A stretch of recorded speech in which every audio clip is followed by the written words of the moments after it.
Finance Minister Janardhan Sharma has defended the government's decision to suspend Governor of Nepal Rashtra Bank Mahaprasad Adhikari.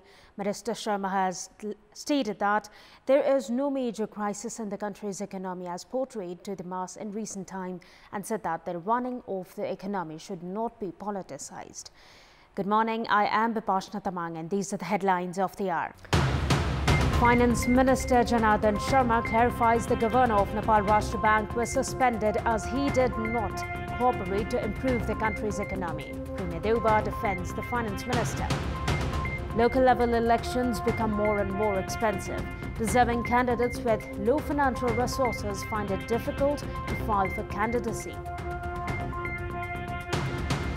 Austrian Chancellor Nehammer urges Russian President Putin to end the invasion of Ukraine. Ukraine says Russia is preparing to launch a huge new offensive in the east of the country. And three-time Grand Slam champion Stan Wawrinka crashes out of Monte Carlo tennis. Loses to Alexander Bublik in the first round in 3 sets.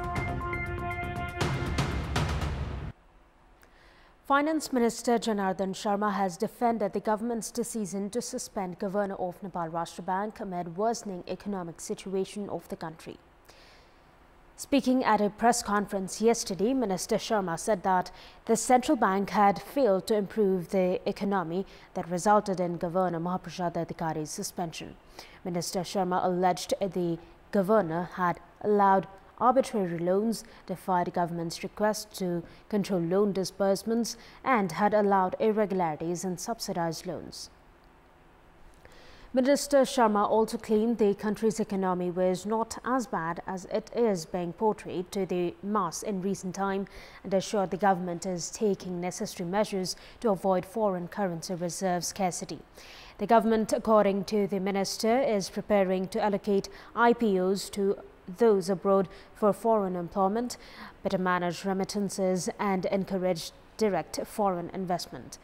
The government has expressed commitment in strengthening the public mechanism. However, as opposed to the minister's claims, the economic indices have continued to paint a different story.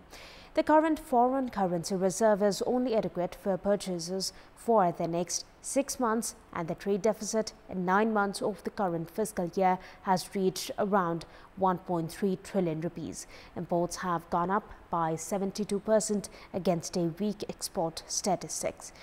Meanwhile, only 25% of the development budget has been used so far, with less than 4 months of the fiscal year remaining.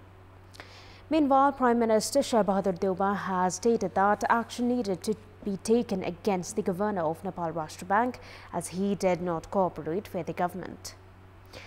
At yesterday's meeting of the ruling alliance at Baluatar, Premier Deuba said that the government's decision to suspend Governor Mahaprasad Adhikari was justifiable.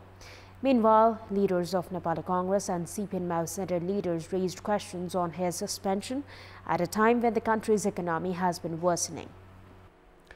The Election Commission has asked for a clarification within 7 days from Nepali Congress leader Shashank Koirala for a controversial statement regarding his election expenses.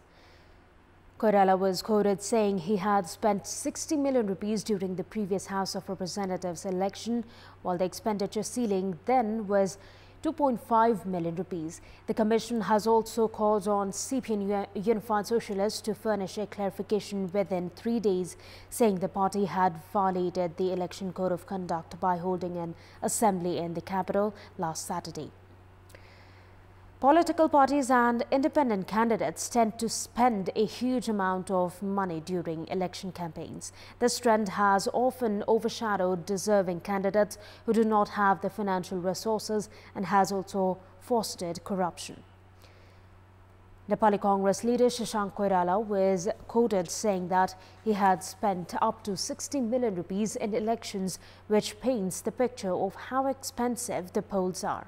The Election Commission has allocated expenditure ceiling between 750,000 rupees and 350,000 rupees for election campaigns based on the levels. However, candidates themselves opine the real expenses will be much higher. A study has estimated that around 50 billion rupees was spent during the last election that included 10 billion rupees in just one municipality. This, experts say, has given way to corruption and the sluggishness in development works. And in this context, in our Public Voice segment, we had asked locals in several provinces what should be done to avoid unnecessary expenses during elections. Let's take a look at what they had to say. Public Voice.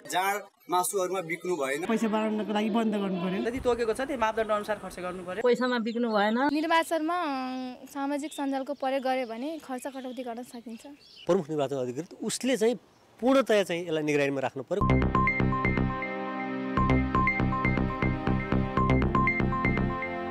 Time now for our segment Public Pulse, where you text us with your opinion.